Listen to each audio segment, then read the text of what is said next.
mes chers étudiants en troisième année de collège Biof. Bienvenue dans cette nouvelle capsule dans laquelle je vais faire un petit résumé récapitulatif de ce qui se passe à l'intérieur de notre tube digestion. À l'intérieur de notre tube digestif, pardon. Donc, la digestion des aliments dans le tube digestif. Donc, comme vous le savez, les aliments qu'on mange ne sont pas des aliments simples, ce sont des aliments composés. Donc, ils vont subir certaines transformations au niveau de notre tube digestif. Je commence par la première destinée, première étape, c'est, comme vous voyez sur mon schéma,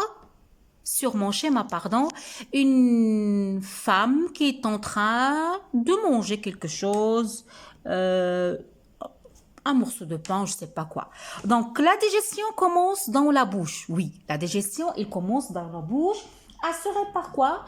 Par les dents. Oui, les dents qui jouent un rôle très important. Ils déchirent. Il écrase la nourriture, c'est la mastication.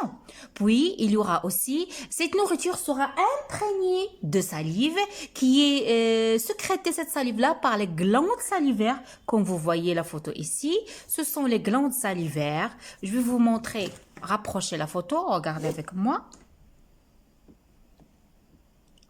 C'est clair? Donc, ce sont les glandes salivaires qui sécrètent la salive. Ce que vous devez retenir que la salive, qu'est-ce qu'il contient? Contient l'enzyme appelée l'amylase salivaire. Qu'est-ce qu'il fait cet amylase salivaire? Il dégrade, il hydrolyse, il fragmente l'amidon. Donc, dans la bouche, qu'est-ce qui se passe? La mastication, l'insalivation. Une fois ces aliments-là sont imprégnés de salive, donc ainsi la nourriture elle devient humide, elle sera humidifiée et ramollie, qui va conduire à la formation de ce que j'appelle le bol alimentaire. Donc, formation du bol alimentaire grâce à la mastication qui est assurée par les dents. Les dents, ils coupent, ils déchirent et ils broient les aliments. Aussi, grâce aux effets des muscles masticateurs qui se trouvent ici, la langue il joue un rôle et la salive il joue un rôle. C'est clair? Donc, il va pousser le bol alimentaire vers quoi? Vers l'œsophage. Vers l'œsophage, comme vous voyez la photo. Progression du bol alimentaire à la suite, la contraction des muscles de sa paroi.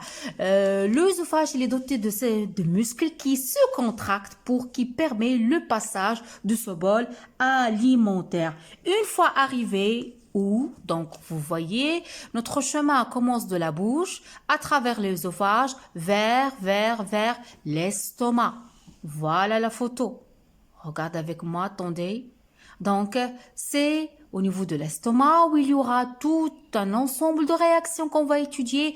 La digestion mécanique assurée par les contractions de l'estomac, la digestion chimique et on aura la formation à la fin d'un mélange qui est semi-liquide. Maintenant, on va pas parler de bol alimentaire, on va parler de chyme. Ça, photo qui représente l'estomac. Puis, le trajet continue dans l'intestin grêle. Vous voyez la photo, est-ce qu'elle est claire? Dans les intestins grêles, formation d'un liquide appelé le chyle intestinal. Ces mots-là, vous ne devez pas les apprendre, seulement à titre indicatif pour votre culture générale. Donc, comme vous voyez, on a commencé par la bouche, suivi de l'œsophage, suivi de l'estomac, l'intestin grêle, ça va finir par le gros intestin. Qu'est-ce qui se passe dans le gros intestin? La progression des aliments non digérés qui seront évacués. Il y aura rejet des selles par l'anus. Donc, j'espère, mes chers étudiants, que ce petit résumé, ce petit récapitulatif vous a facilité la tâche. La digestion se passe dans le tube digestif.